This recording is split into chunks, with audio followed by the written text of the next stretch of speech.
नमस्कार, आप देख रहे हैं करंट न्यूज बिहार। मैं अभी जलालपुर प्रखंड के हरपुर शिवालय परिसर में मौजूद हूं, जहां पर किसान सम्मान भवन का लोकार्पण एवं विभिन्न क्षेत्र में उत्कृष्ट कार्य करने वाले स्वजनों का सम्मान समारोह आयोजित किया गया है, जिस कार्यक्रम का शुरुआत महामहिम राज्यपाल श्री राजेंद्र विश्वनाथ अर्लेकर जी, महाराजगंज सांसद श्री जनार्दन सिंह सिकरीवाल एवं बाबा दामोदर दास महाराज जी द्वारा दीप प्रज्वलित कर किया गया। महामहिम राज्यपाल द्वारा सभा को संबोधित किया गया तथा कार्यक्रम के अंत में बाबा दामोदर दास जी महाराज द्वारा सभा का समापन किया गया, जिसका दृश्य चैनल के माध्यम से देख सकते हैं। शिवालय के परिसर में आप सबका हार्दिक स्वागत है। इस बहुत ही अच्छे अवसर पर यहाँ आज किसान सम्मान समारोह हो रहा है और किसान सभागृह का लोकार्पण भी हो रहा है। और ऐसे ही बहुत ही शुभ अवसर पर यहाँ मंच पर उपस्थित हैं हमारे यहाँ के सांसद, मेरे मित्र और यहाँ के लोकप्रिय जनप्रतिनिधि माननीय जनार्दन सिंह सिकरीवाल जी, इस छपरा विधानसभा के माननीय विधायक डॉक्टर CN गुप्ता जी, बुरिया कोठी विधानसभा क्षेत्र के माननीय विधायक देवेश कांत सिंह जी, पूर्व विधायक ज्ञानचंद मांझी, माननीय विधायक मंटू सिंह जी, पूर्व विधान पार्षद मनोज कुमार सिंह जी, यहाँ हमारे बीच उपस्थित हैं आदरणीय श्री संत दामोदर दास महाराज जी, सभागृह में उपस्थित सभी सामाजिक राजनीतिक कार्यकर्तागण, नेतागण, यहाँ उपस्थित सभी माताएं बहनें, अन्य सभी बहनों और भाइयों, आज का यह विशेष अवसर है और आज जयप्रकाश नारायण जी की पुण्यतिथि भी है। उनका स्मरण होना स्वाभाविक है। देश में जब एक आपातकाल चल रहा था और लोकतंत्र को तोड़ मरोड़ कर यहाँ के जनता के मत के विरोध में एक जो शासन था उस समय,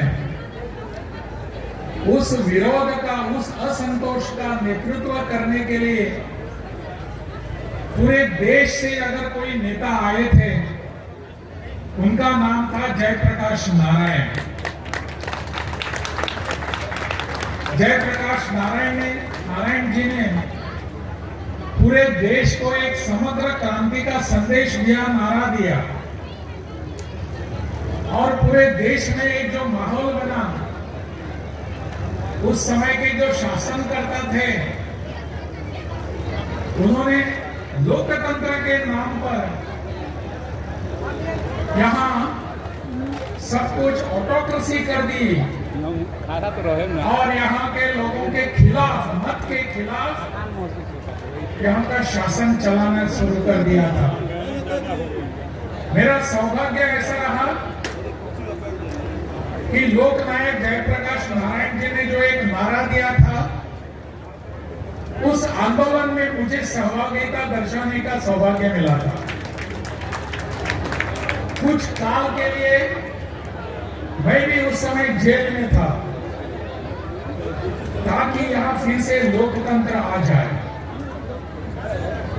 और लोकतंत्र के लिए यहां जो प्रयास किया गया वो बिहार ने हमको सबको मार्गदर्शन किया था, पूरे देश को। इसलिए उनका स्मरण होना स्वाभाविक है। जयप्रकाश जी ने जो एक नारा दिया था समग्र क्रांति का, उस समग्र क्रांति में किसान भाई भी बहुत अग्रसर थे, और वो किसान भाई अपने इस बिहार प्रदेश से थे। आज यहाँ किसान का सम्मान हो रहा है। मैं चाहता हूं कि आज की इस देश की अवस्था में हमारे बिहार के किसान भाई फिर एक बार इस समाज का नेतृत्व करें, इस देश का नेतृत्व करें। और इसीलिए हमारे मित्र सांसद जनार्दन जी ने जो एक यहाँ किसान सम्मेलन शुरू कर दिया है, इसी उद्देश्य से कर दिया है कि हमारे किसान भाइयों को सम्मान मिलना चाहिए। इस देश की नई क्रांति का उन्होंने अग्रसर होकर नेतृत्व करना चाहिए। अपने प्रधानमंत्री जी नरेंद्र भाई मोदी जो कहते हैं कि किसान हमारा नेतृत्व करे पूरे देश का, आज देश में जो एक परिवर्तन आ रहा है, बदल आ रहा है, इसका नेतृत्व अपना किसान भाई करे। इसलिए प्रधानमंत्री जी चाहते हैं कि अपने किसान भाइयों की आय जो है वो दुगनी होनी चाहिए, किसान भाइयों का सम्मान बढ़ना चाहिए। इसलिए उन्होंने अनेक प्रयास शुरू कर दिए हैं, अनेक कार्यक्रम यहां शुरू कर दिए हैं।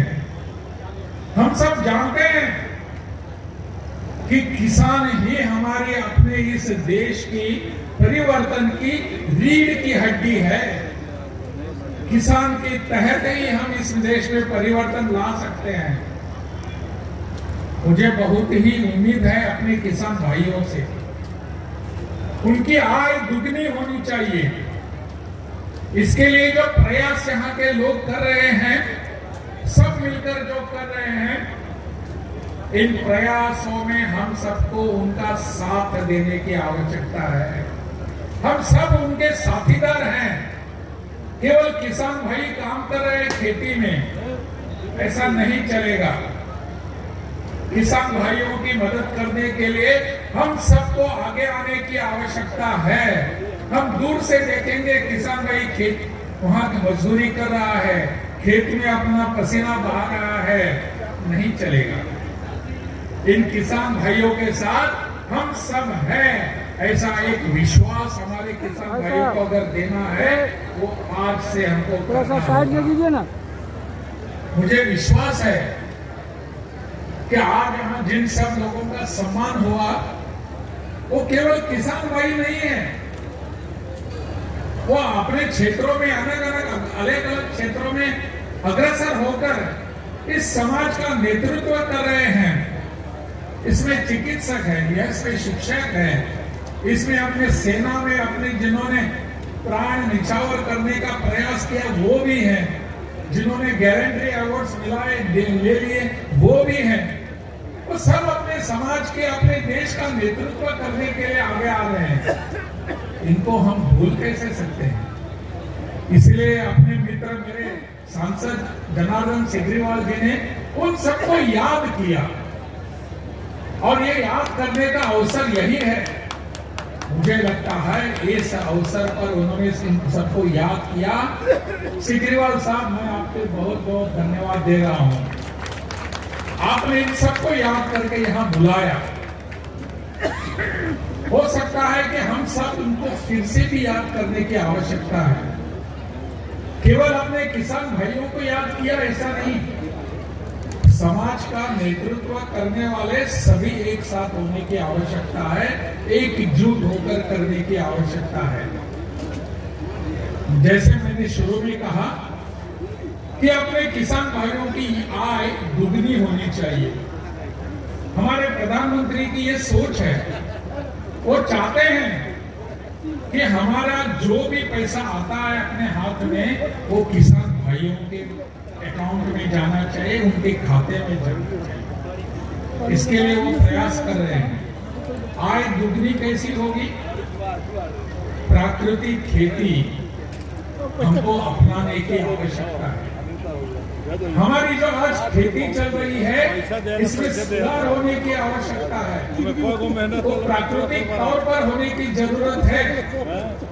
जैसे कि प्रकृति ने हमको जो दिया है, उसी का आधार बनाकर हमको खेती में प्रयास करने हैं। वहां अगर जिस तरह से अगर प्रयास करेंगे तो हमारी आय दुगनी बन सकती है। हमारे पास देसी गाय होने की आवश्यकता है, देसी प्रयास होने की आवश्यकता है, देसी धान होने की जरूरत है, देसी बीज होने की जरूरत है। इतना ही नहीं, जो उर्वरक हम खेती में उपयोग करते हैं वो भी देसी होने की आवश्यकता है। इसके आधार पर ही हम यहाँ की आय दुगनी हो सकती है। मुझे पूरा विश्वास है कि जो प्रयास सिग्रीवाल साहब कर रहे हैं, इन प्रयासों को हम सबको साथ देने की जरूरत है। ऐसा आप सोचते ही होंगे, क्योंकि अगर ऐसा नहीं करेंगे तो इन सब भाषणों का, इन कार्यक्रमों का कोई अर्थ नहीं रहेगा। इसलिए आने वाले समय में इस दिशा में जो भी प्रयास हो रहे हैं, जो भी प्रयत्न कर रहे हैं, उनको हम सबको साथ देने की आवश्यकता है। इस दिशा में जैसे भी हम बढ़ेंगे, वैसे ही हमारा विकास होता रहेगा। यहाँ शिक्षा की बात हो गई। शिक्षा में हमको भी यहाँ कुछ बदल करने की आवश्यकता है। यहाँ में कुछ सुधार होने की आवश्यकता है। बिहार का इतिहास इतना बड़ा है, समृद्ध है। हम हमेशा नालंदा का, विक्रमशिला का नाम लेते हैं, परंतु आज की अवस्था अगर हमारी यहाँ से बदतर बन गई है, तो इसके जिम्मेदार कौन है? इसके जिम्मेदार हम ही हैं। हमारा ही दायित्व बनता है, हमारा ही जिम्मेदारी बनती है। हम सबको फिर एक बार प्रयास करने होंगे कि यहाँ की शिक्षा में सुधार आने की आवश्यकता है। वो सुधार और कोई नहीं करेंगे, मैं करूंगा। हम सब मिलकर करेंगे। ऐसा विश्वास, ऐसी सोच हमको यहाँ से लेकर जानी पड़ेगी। इसी के द्वारा हम यहाँ सुधार कर सकते हैं। हाँ, इसमें कोई बाधाएं आने के प्रयास हो रहे हैं। जो लोग सोचते हैं कि बिहार के लोग पीछे रहने चाहिए, आगे नहीं बढ़ने चाहिए, वो सुधार नहीं चाहते और वो इसलिए बाधाएं डालते हैं। इन बाधाओं के आने के बावजूद हम आगे बढ़ेंगे, ऐसा विश्वास हम सबको यहाँ प्रतीत करने की आवश्यकता है। जो भी इस बीच में कोई प्रयास करते हैं कि शिक्षा में सुधार नहीं होने चाहिए, इसलिए बाधाएं डालेंगे और यहाँ के विश्वविद्यालय में नहीं करें, काम करने नहीं देंगे, ऐसे लोगों के खिलाफ खड़ा रहकर समृद्ध रूप से, संक्षेप रूप से सक्षम होने के बाद हम सब यहाँ सुधार कर सकेंगे। मुझे लगता है किसान और शिक्षा, ये दोनों बातें हमारी प्रगति के लिए आवश्यक है, हमारे विकास के लिए आवश्यक है। इस दिशा में हम सबके काम काज, हम सबके कदम आगे बढ़ने चाहिए। हमको इस दिशा में पहल करने की आवश्यकता है। जैसे ही हम करेंगे इस दिशा में काम, मुझे लगता है हमारी शिक्षा और हमारे किसान भाई, इन दोनों में विकास होता रहेगा। दोनों को मिलकर हमको आगे बढ़ने की आवश्यकता है। आज यहाँ बहुत सारे किसान भाई आए हैं, शिक्षा भी होती है और वो शिक्षा बीएससी एग्रीकल्चर करेंगे हम। और करेंगे क्या? बीएससी एग्रीकल्चर का जो सर्टिफिकेट होता है, दाखला जो होता है, उसको लेकर हम हर जगह घूमेंगे कि हमको नौकरी दे दो। क्या हम नौकरी करने के लिए ही पैदा हुए हैं? क्या हम नौकरी करने वाले बनेंगे या नौकरी देने वाले बनेंगे? नौकरी देने वाले बनने का प्रयास हम सबको करना है। हमारी खेती में जाकर हम फिर एक बार यहाँ प्रयास करेंगे कि उस खेती से हमारे बीज जो है वो दुगना उत्पादन करने वाले होंगे। इसलिए एग्रीकल्चर सीखने के बाद फिर एक बार खेती में जाएंगे, न कि नौकरी ढूंढने के लिए जाएंगे। इसलिए किसान भाई और हमारी शिक्षा नीति, इन दोनों को साथ में हाथ में हाथ लेकर आगे बढ़ने की आवश्यकता है। यहाँ बैठे हुए सभी लोग इस दिशा में प्रयास कर रहे हैं, इसके लिए मुझे बहुत खुशी है, हर्ष है, आनंद है कि इस दिशा में सब लोग प्रयास कर रहे हैं। हम सबको इस दिशा में जाने की आवश्यकता है।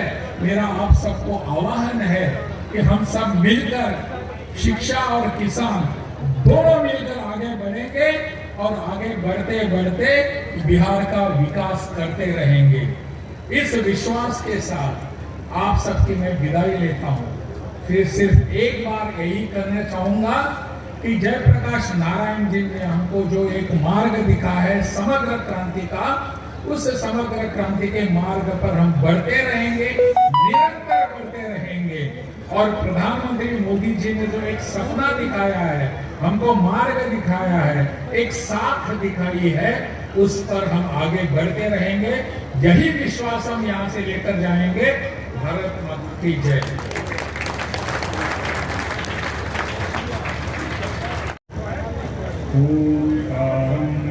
शीतम नित्यं ध्यायन्ति योगिनः कामदं मोक्षदं चैव ओंकाराय नमो नमः। परमानंदी श्री गुरुचरण हमारे परम सम्मानी माननीय राज्यपाल महोदय जी, हमारे माननीय सांसद जी, इस मंचस्थ समस्त सम्मानित व्यक्ति, इस प्रांगण परिसर में बैठी माताएं बहनें, सभी भगवान की बड़ी असीम कृपा, असीम अनुकंपा, असीम अनुग्रह और आप सब लोगों का सहयोग, क्या आप सभी लोगों के सहयोग से हम तो एक माध्यम बने हैं आकर के, आप लोगों के सहयोग से आज शिवालय एक तीर्थ बना। इस तीर्थमयी धरती को मैं वंदन करता हूँ और सब लोगों को प्रणाम।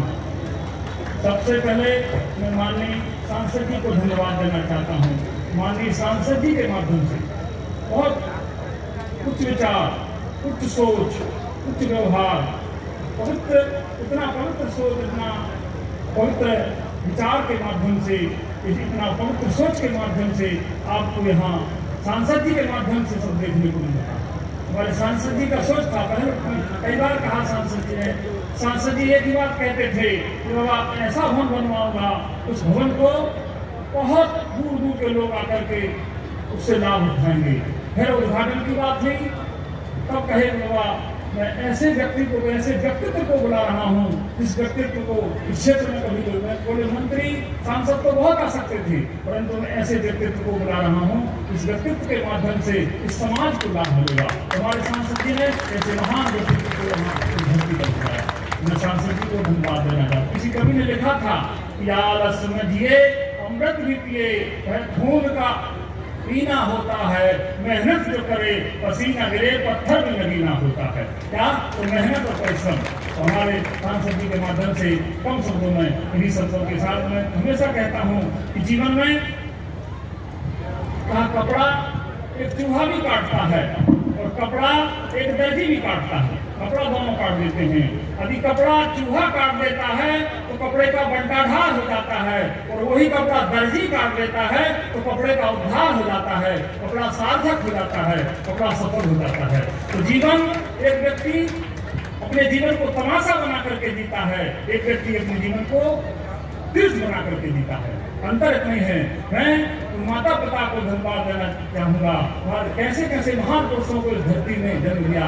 हमारे राज्यपाल जी के कहा कि कवि गोस्वामी जी ने लिखा रामचरितमानस में, बोले ते पितु मातु धन्य जिन जाए, धन्य ते नगर जहाँ ते आए। तो हमारे राज्यपाल जैसे महापुरुष, हमारे सांसद जैसे महापुरुषों को जन्म दिया। वो माता पिता धन है, वो धरती धन है, वो भूमि धन है। इन्हीं शब्दों के साथ वाणी प्रोग्राम जय श्री राम।